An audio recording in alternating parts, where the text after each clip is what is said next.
जय सद्गुरुदेव, जय पद शरणम। मेरे सद्गुरु की वाणी परम संत महात्मा यशपाल जी महाराज का प्रवृत्ति में निवृत्ति गृहस्थ धर्म के लिए श्रीमद् भगवद गीता का गीता सुधा भाष्य अध्याय 4 श्लोक 20।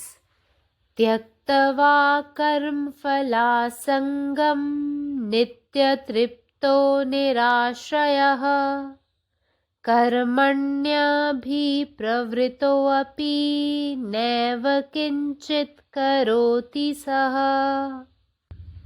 जिसका देह भाव अहम छूट जाता है, जो कर्मों के फल के संबंध में इच्छा रहित रहता है और सदा आनंदित रहता है, जो संतोष के मध्य गृह में भोजन करने बैठता है और आत्मबोध का चाहे कितना ही अधिक भोजन सामने क्यों न परोसा जाए, पर फिर भी जो कभी यह नहीं कहता कि बस अब यथेष्ट हो चुका, वह आत्मानंद का माधुर्य दिन पर दिन बढ़ती रहने वाली रुचि के साथ सेवन करता है। जो कोई भी कार्य करते समय उसमें इतना संलग्न नहीं हो जाता कि हृदय से ईश्वर की याद भूल जाए। जिस पुरुष को सांसारिक कर्म करते हुए भी निरंतर अपने ईष्ट की याद है, उसकी कर्मों में आसक्ति का सर्वदा त्याग हो जाता है। ऐसा पुरुष किसी भी सांसारिक वस्तु या मनुष्य के आश्रित नहीं रहता। उसका एकमात्र आश्रय एवं आधार परमात्मा की इच्छा ही रह जाती है। अतएव वह जो कुछ कर्म करता है या किसी क्रिया से उपरत हो जाता है, सब शास्त्र सम्मत और बिना आसक्ति के केवल लोक संग्रह के लिए ही बड़ी लगन के साथ करता है, इसलिए उसके कर्म नहीं होते। Having abandoned attachment for the fruits of action, ever content, depending on nothing, he does not do anything, though engaged in all kinds of undertakings, actions. The path of work is difficult to understand. However, every ignorant, especially the educated Hindu monger, scandalizes and laughs at by his own ignorance, giving to act without an eye upon the fruit of our activities is the path of action, as the word meanings to this stanza. We are not asked to renounce the fruits of actions as such, nor to ignore them. Otherwise, there would be no progress. We are only warned to renounce our mental slavery and intellectual clinging to the expected fruits. Only when we get too much preoccupied with the expected fruits of our actions do we come to exhaust ourselves and thus become inefficient in our activities.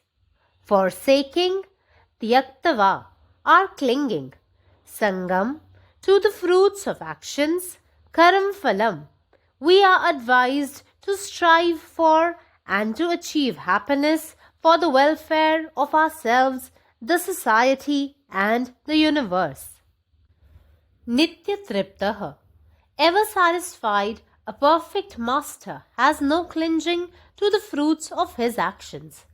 He is completely satisfied in his intimate experience of the infinite as his own self. His heart is always remembering the Lord even when he is engaged in any kind of mental work.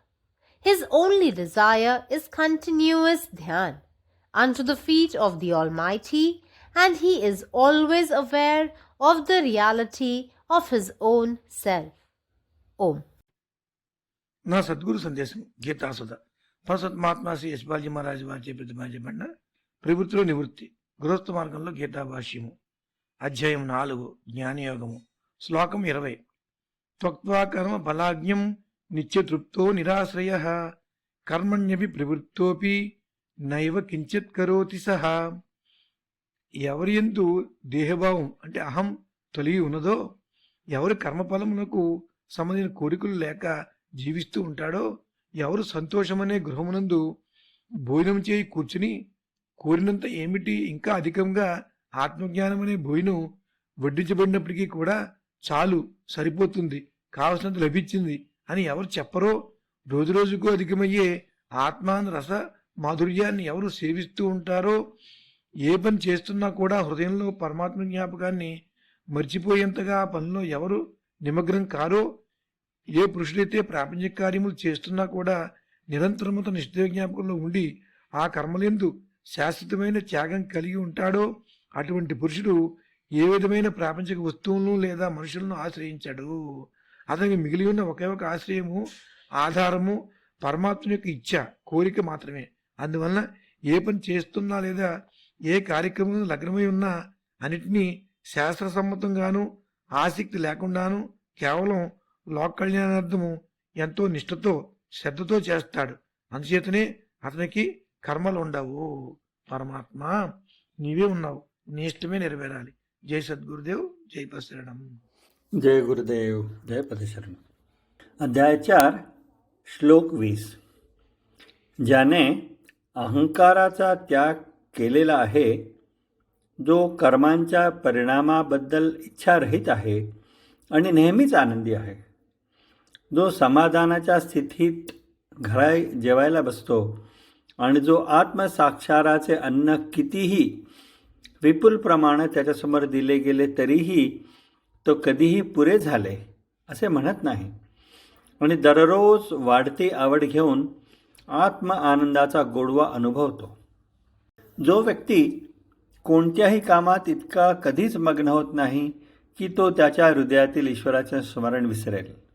जी व्यक्ती सांसारिक कामे करत असतानाही सतत आपल्या इष्टदेवाचे स्मरण करतो, तो त्याच्या कर्माशी असलेली आसक्ती कायमची सोडून देतो.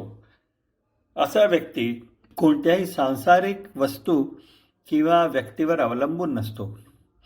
त्याचा एकमेव आधार ही ईश्वराची इच्छाच असते. म्हणूनच तो जे काही कर्म करतो किंवा त्यापासून दूर राहतो तो शास्त्रानुसार आणि आसक्तीशिवाय केवळ लोकांच्या कल्याणासाठीच मोठ्या भक्तीने करतो. म्हणून त्याला कर्म अशी नाहीतच. जय गुरुदेव. त्यक्त्वा कर्मफलासंगं नित्यतृप्तो निराश्रयः कर्मण्यभिप्रवृत्तोऽपि नैव किंचित करोति सः. जकर देह भाव अहम बुद्धि छूटि गेल हुए, जे कर्मक फल लेल कोनो इच्छा नहीं राखैत अछि आ सदिखन हरखित रहैत अछि, जे संतोष रूप घर में बैस कऽ भोजन करैत अछि आ आत्मबोधक भोजन कतबो बेसी परसि देल जाय तैयो कखनो ई नहीं कहैत अछि जे आब बेस बड़ भेल. ओ सब दिन अपन बढ़ैत रुचिसँ आत्मानंदक माधुर्य के पीबैत अछि. कोनो काज करैत काल ओहिमे एतेक नहीं उझरैत अछि जे मोनसँ भगवान के ध्यान छुटि जाय. जे पुरुष सांसारिक कर्म करैतो सदिखन अपन इष्ट के स्मरण में लागल रहैत अछि तऽ करैत करैत ओकर कर्म में आसक्ति सब तरहे छुटि जाइत अछि. एहन पुरुष कोनो सांसारिक वस्तु वा कोनो मनुख पर आश्रित नहीं रहैत अछि. ओकर एकमात्र आश्रय तऽ केवल परमात्मा के इच्छा रहैत अछि. तें ओ जे किछ कर्म करैत अछि वा जे किछ छोड़ि दैत अछि, सब किछ शास्त्र सम्मत, आसक्ति विहीन आ मात्र लोक संग्रह माने सभक हित लेल बड़ लगन सँ करैत अछि. तें कर्म ओकरा बान्हि नहीं सकैत अछि. अखिल भारतीय संतमत सत्संग पंजीकृत दिल्ली, मुख्यालय B20 CC colony, Rana Pratap Bagh के सामने, दिल्ली. सत्संग आश्रम संत यशरूप तपोभूमि परिसर, अनंगपुर, जिला फरीदाबाद, हरियाणा.